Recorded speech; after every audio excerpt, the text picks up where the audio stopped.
आज श्राद्ध पक्ष स्टार्ट हो गया है और श्राद्ध पक्ष ऐसा पक्ष है जिसमें हम अपने पूर्वजों के नाम का दान पुण्य करते हैं, पंडितों को खाना खिलाते हैं ताकि उनकी आत्मा को शांति मिले और हमें आशीर्वाद प्राप्त हो।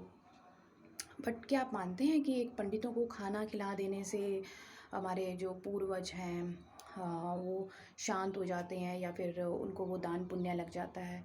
बिल्कुल भी नहीं, बिल्कुल भी नहीं। क्योंकि जब ये प्रथा स्टार्ट हुई थी तब जो ब्राह्मण थे उनके एक आशीर्वाद से बहुत बहुत बड़े बड़े कार्य बन जाते थे। वो ब्रह्म ज्ञानी थे और तपस्वी थे। बट आजकल के जो पंडित हैं वो सिर्फ कास्ट के हैं।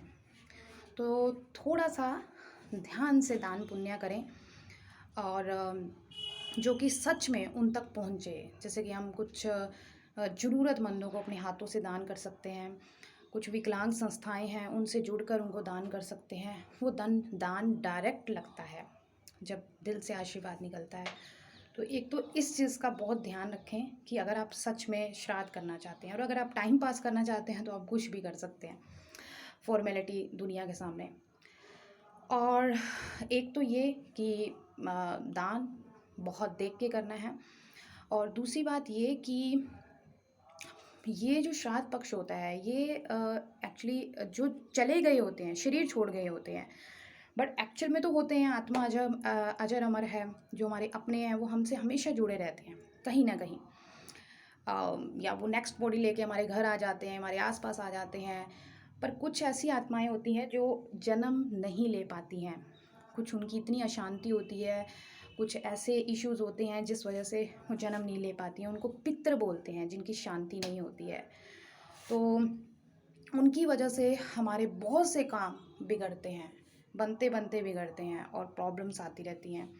तो उनके लिए भी स्पेशल एक शांति पाठ होना चाहिए। एक उनके प्रति स्पेशल एक दान पुण्य होना चाहिए, यदि आप वाकई में चाहते हैं कि आपसे सभी संतुष्ट रहें।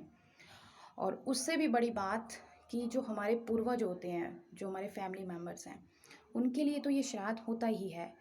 बाकी जितनी भी मनुष्य आत्माएं हैं जिन्होंने आकस्मिक शरीर छोड़ा है या दुखी होकर शरीर छोड़ा है या वैसे भी किसी भी आत्मा के लिए आप ये कर सकते हैं, उनके नाम का दान पुण्य कर सकते हैं।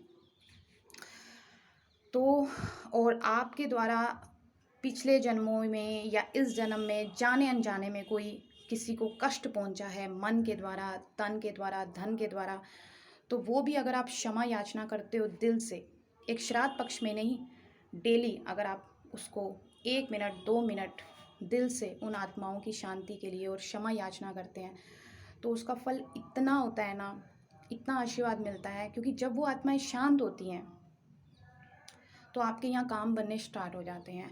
जब तक वो अशांत रहती हैं, उनके वाइब्रेशंस बहुत हैवी रहती हैं, वो आपके कार्य पूर्ण नहीं होने देते। अब कई लोग कहते हैं कि ये प्रॉब्लम है, ये प्रॉब्लम है। उनमें से सबसे मेन कारण जो हमारे कार्य नहीं बनते हैं वो कहीं ना कहीं दूर बैठी आत्मा के अशांत होने की वजह से है। तो जितना हो सके अपने द्वारा, हमारे कर्मों के द्वारा दूसरों को शांति मिलनी चाहिए, मन से भी, तन से भी, धन से भी।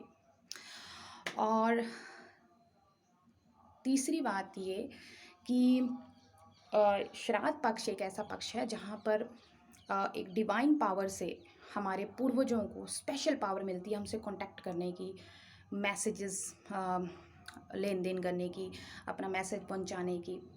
तो इसमें हम अपनी कोई दिल की बात भी बोल सकते हैं और हमें आंसर्स भी मिलते हैं ड्रीम्स के थ्रू, मेडिटेशन के थ्रू, हम वो भी कर सकते हैं। बट अगर आपको लगता है कि हम ये इतना लेवल नहीं, तो एट लीस्ट उनके नाम का दान पुण्य करें। और सिर्फ श्राद्ध पक्ष में ही नहीं, आप जब मर्जी पूरे साल कभी भी कर सकते हो। और ये उनको लगता है। और जाने अनजाने में बहुत सी ऐसी आत्माएं हमसे जुड़ती हैं जिन्होंने हमारे लिए इतना कुछ किया होता है। जैसे हमारे दादा दादी, हमारे नाना नानी, जिन्होंने हमारे होने के बाद हम बहुत कुछ किया होता है। और हम बड़े होने पे जब वो नहीं होते हैं तो वो जा चुके होते हैं, तो हमें ये चीज़ें नहीं पता होती कि उन्होंने हमारे लिए कितना कुछ किया है। बट वो हमारे ऊपर इतने कर्जे छोड़ के होते हैं, तो उनके प्रति भी अपना भाव प्रकट होना चाहिए, उनको दिल से थैंक्स बोलना होता है और उनका भी आशीर्वाद हमें जाने अनजाने में मिलता रहता है। तो इस बात का भी बहुत ध्यान रखें। श्राद्ध पक्ष एक आपको मौका दिया गया है ये अच्छा काम स्टार्ट करने के लिए।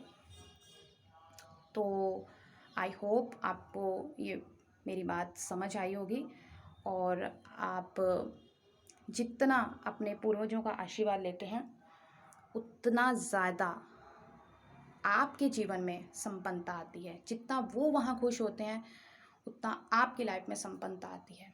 तो इस बात का ज़रूर ध्यान रखें कि दान कहाँ करना है। Thank you.